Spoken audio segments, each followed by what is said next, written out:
Começando agora mais um Se Liga, Terceira Guerra, uma análise especial para entender o clima tenso que está se formando no mundo. Conflitos se intensificam, potências se movimentam, estaria o planeta à beira de um novo grande confronto. A gente te mostra o que está acontecendo e o que isso pode significar para todos nós. Hoje é 23 de junho de 2025 e olha, o cenário global parece mesmo mais complicado. Vamos dar uma olhada rápida no que está rolando, né? A tensão disparou lá no Oriente Médio, com os Estados Unidos agindo direto contra o Irã. A guerra na Ucrânia, bom, essa segue sem dar sinal de fim.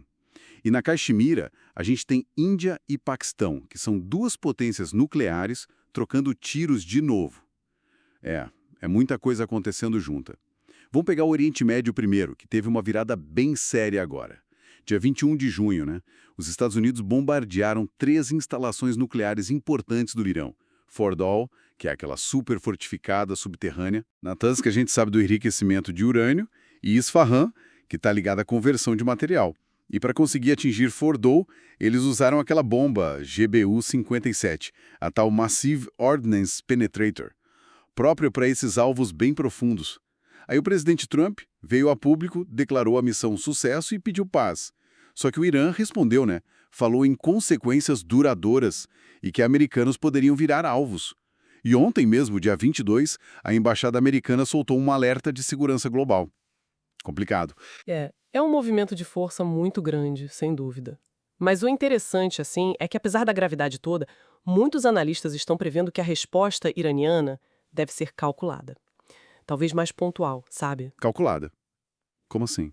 A ideia, provavelmente, é manter a imagem do regime ali na região sem buscar um confronto total e direto com os Estados Unidos. Isso seria, claro, desastroso para Teherã. Entendi. Mas essa aposta numa resposta calculada não ignora um pouco o risco de um erro, de um incidente que saia do controle e aí sim escale tudo. Exatamente. Esse é o grande ponto de interrogação, né? A aposta americana é clara: forçar o Irã a voltar para a mesa de negociação nuclear com essa demonstração de força, mais o risco de um erro de cálculo, e isso vale para os dois lados, é o que realmente assim aumenta a tensão global agora. Talvez até mais do que a própria retaliação iraniana em si. Faz sentido. E enquanto essa tensão está pegando fogo ali, como é que fica a Ucrânia nesse tabuleiro todo? A guerra continua lá, firme e forte, né? Sim, sem trégua nenhuma. No próprio dia 21, a Rússia anunciou que tomou controle de Petrovsk, ali perto de Kharkiv, e também de Perebuda, em Donetsk. E no dia seguinte, 22, teve um ataque bem pesado a Kiev. Falam em tipo 352 drones e 16 mísseis russos. Pelo menos 7 mortos, infelizmente. Até a estação de metrô foi atingida, parece. O presidente Zelensky correu para Londres, né, buscando mais defesa aérea, mais sanções, onde sempre praticamente. Pois é, e a situação lá fica ainda mais complexa quando a gente ouve o Putin reafirmando aquela visão de que russos e ucranianos são um só povo. E a insistência para que a Ucrânia aceite a perda dos territórios anexados. Isso torna qualquer negociação de paz muito, muito difícil. E tem outra coisa: a preocupação real do Zelensky de que esse conflito novo no Oriente Médio tire o foco, sabe? Tire o apoio internacional da Ucrânia. Nossa, é verdade. Mais um foco de conflito intenso e com essas ramificações globais todas. Eita! E ainda tem a Caxemira, que a gente mencionou no começo. Pois é, outra região super perigosa. Também no dia 21, Índia e Paquistão trocaram bombardeios lá na área disputada. Teve vítimas civis dos dois lados. E não dá para esquecer nunca que os dois países têm armas nucleares, né? Essa crise atual ressurgiu agora em maio, depois de um ataque terrorista. O Grupo dos Sete até fez um apelo por calma, por diálogo, mas é mais um ponto de tensão nuclear ali bem latente no mapa. E se a gente conecta esses pontos todos, fica claro que o cenário de guerra mudou um pouco, né?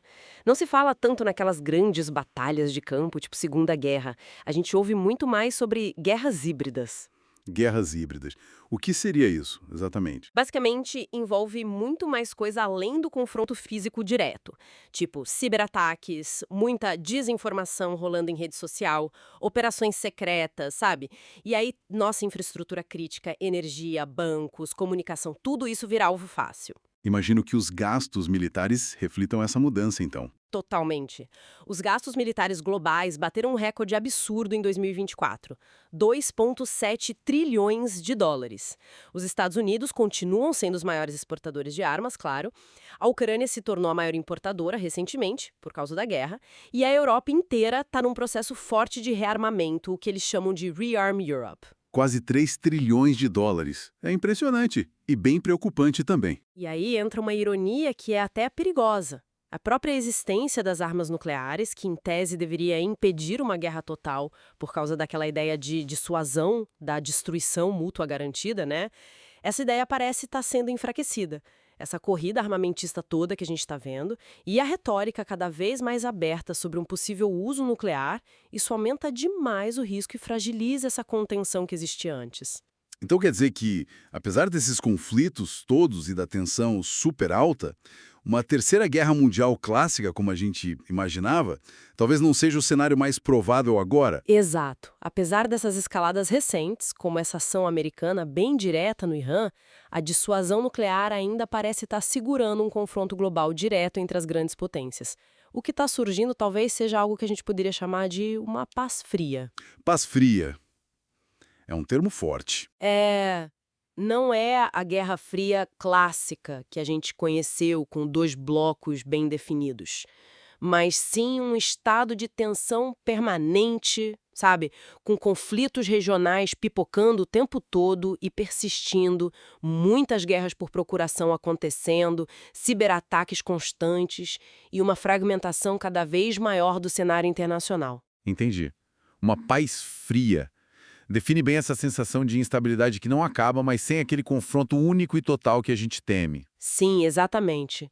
O perigo maior talvez não seja uma única explosão global, mas essa erosão contínua da estabilidade, com conflitos localizados que são, obviamente, devastadores para quem está vivendo eles e que acabam mantendo o mundo todo em alerta constante. É. Uma análise bem complexa de um momento realmente delicado que a gente está vivendo. Bom, agradecemos a sua companhia nessa exploração do cenário global. E fica talvez uma provocação final para a gente pensar, né? Com essa fragmentação toda e a guerra acontecendo também no espaço digital, no espaço da informação, como que essa instabilidade global, mesmo sem ter uma guerra mundial declarada formalmente, já está redesenhando o nosso dia a dia, a nossa própria percepção de segurança. Fica a reflexão.